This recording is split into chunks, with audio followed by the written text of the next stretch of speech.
Bonjour à tous, bienvenue sur la chaîne 53 Tordouze. Alors, comme d'habitude, à chaque fois que je fais des travaux et que je pense qu'il y a des astuces que je pourrais vous donner, eh bien, je fais participer la communauté. Avant vraiment de commencer, il y a une personne il y a un peu de temps qui m'a posé la question, est-ce que j'ai un Tipeee? Non, je n'ai pas de Tipeee. Je ne préfère pas avoir Tipeee parce que Tipeee prend 8% sur les gains que pourraient donner les personnes.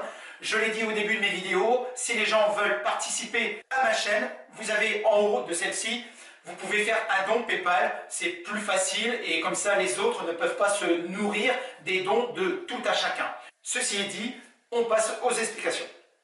Alors aujourd'hui, dans la vidéo, je vais vous présenter 3 outils que vous devriez avoir dans votre caisse à outils ou quelque part dans la maison. Le premier objet que vous devriez avoir chez vous, eh bien, c'est une lampe frontale. Elle vous servira bon nombre de fois. Ok, 10 € chez Aldi ou Lidl avec un chargeur secteur en USB. Ça, si vous êtes dans des endroits inaccessibles ou très mal éclairés, par exemple si vous allez sous la maison, vous devez aller vérifier une tuyauterie, ou alors vous allez, comme je l'ai fait lors de ma dernière vidéo, aller sous l'évier ou sous le lavabo et qu'on n'a pas d'éclairage, eh bien ça, c'est super pratique. Cet objet est à avoir absolument dans votre boîte à bricolage. L'objet suivant, je suis certain que vous ne l'avez pas dans votre caisse à outils. Ce sont des ventouses. C'est 15 € chez Castorama, 70 kg ici, 70 kg là. Donc on a quand même pas mal de force pour pouvoir bouger ou soulever des objets à parois lisses. Parois lisses uniquement. Ici cette vitre, je l'ai bougée à l'aide de cette ventouse. Donc j'ai pu la glisser en toute sécurité. Alors, toujours sur les parois lisses. Du côté avec le motif, ça ne marche pas. Ensuite, dans quelle autre circonstance vous pourrez utiliser ça? Eh bien, pour bouger un frigo, pour lever un congélateur, pour un sèche-linge, machine à laver, il en faudrait 4, parce que là, une machine à laver, il y a un gros bloc de béton dedans, donc c'est suffisamment lourd. Donc un mec tout seul, ça n'y arrivera pas, donc il faudra être à 2, forcément.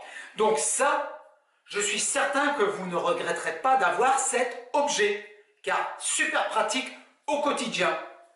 Le troisième outil totalement improbable dont je vais vous parler, c'est la carte bancaire.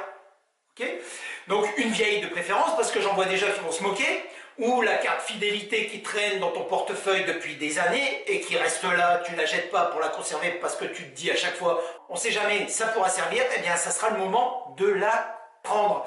Donc pourquoi je dis carte bancaire, outil totalement improbable? Actuellement je suis en train de refaire mes joints de salle de bain, donc à chaque fois habituellement je les lisse avec le doigt et puis avec du produit vaisselle pour que ça soit lisse. Et je suis allé au magasin de bricolage, j'ai vu qu'ils vendaient des petits dispositifs en plastique, mais ça coûte 5 € et ça ressemble étrangement à la carte bancaire ou une carte fidélité. Donc j'ai utilisé une vieille carte bancaire, j'ai coulé mon joint en silicone, j'ai tiré et ça fait exactement la même chose. Et si vous n'êtes pas satisfait de l'angle que donne, je dirais, le joint de silicone, si vous voulez un angle plus grand, eh bien il suffira de découper davantage, de lui donner un arrondi plus conséquent et pour obtenir un joint plus large. Mais ça, j'ai trouvé ça super pratique.